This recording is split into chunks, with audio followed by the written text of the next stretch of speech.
Namanya Ahmad Sahroni. Dulu dia cuma anak kecil dari Tanjung Priok, Jakarta Utara.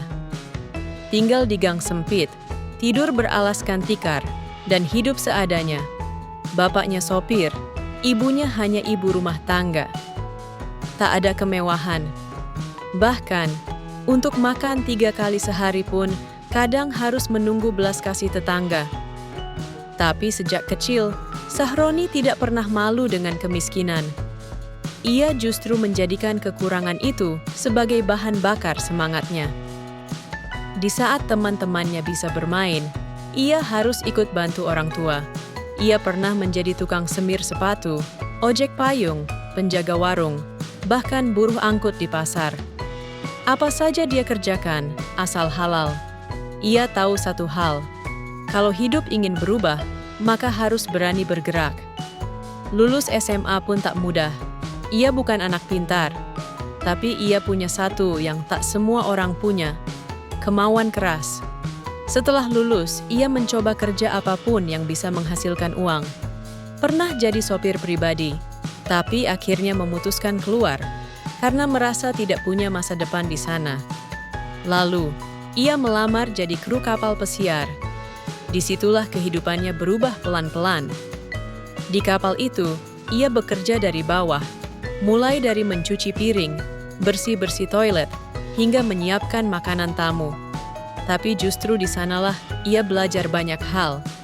Ia belajar disiplin, bahasa Inggris, dan kerja keras sejati. Dari hidup terombang-ambing di laut, ia mulai merancang mimpi. Setelah bertahun-tahun kerja di kapal, ia pulang ke Indonesia.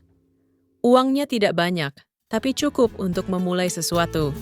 Ia pun masuk ke dunia distribusi bahan bakar minyak, BBM, awalnya sebagai pegawai biasa. Tapi karena ia punya koneksi internasional, ia dipercaya pegang relasi dengan klien luar negeri. Satu demi satu, ia naik level. Dari pegawai, ia jadi manajer. Dari manajer, ia coba buka usaha sendiri. Ia mendirikan perusahaan di bidang jasa pengangkutan BBM. Bisnisnya berkembang. Perlahan, ia menjadi salah satu pemain penting di dunia energi dalam negeri. Namanya mulai dikenal, gaya hidupnya pun berubah drastis. Kini, Ahmad Sahroni dikenal dengan sebutan Crazy Rich Tanjung Priok. Bukan hanya karena kekayaannya, tapi karena latar belakangnya yang sangat kontras. Dulu tukang semir, sekarang koleksi mobil mewahnya bikin orang geleng-geleng. Ferrari, Lamborghini, Rolls-Royce, semua dia punya. Tapi Sahroni tidak lupa asalnya. Ia kembali ke kampung, membangun masjid, membantu pendidikan, memberi beasiswa. Ia sering bilang, "Saya tahu rasanya lapar. Jadi kalau saya kenyang sekarang, saya harus pastikan orang lain juga bisa makan." Ia juga masuk ke dunia politik, menjadi anggota DPR RI. Tapi dia tetap rendah hati, tak malu bicara tentang masa lalunya. Justru, itu yang membuat orang respek padanya. Dalam banyak kesempatan, Sahroni sering bercerita, "Saya ini bukan siapa-siapa. Dulu ngelap sepatu, orang, dulu ngemis buat makan, tapi sekarang bisa punya perusahaan. Jadi jangan pernah remehkan mimpi."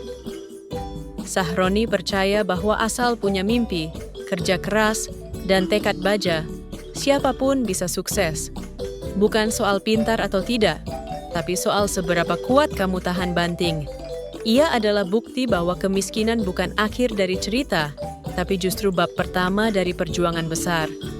Kisahnya menyentuh karena nyata, karena ia tidak dilahirkan dalam kemewahan, tapi ia menciptakan kemewahannya sendiri dengan keringat, luka, dan semangat pantang menyerah.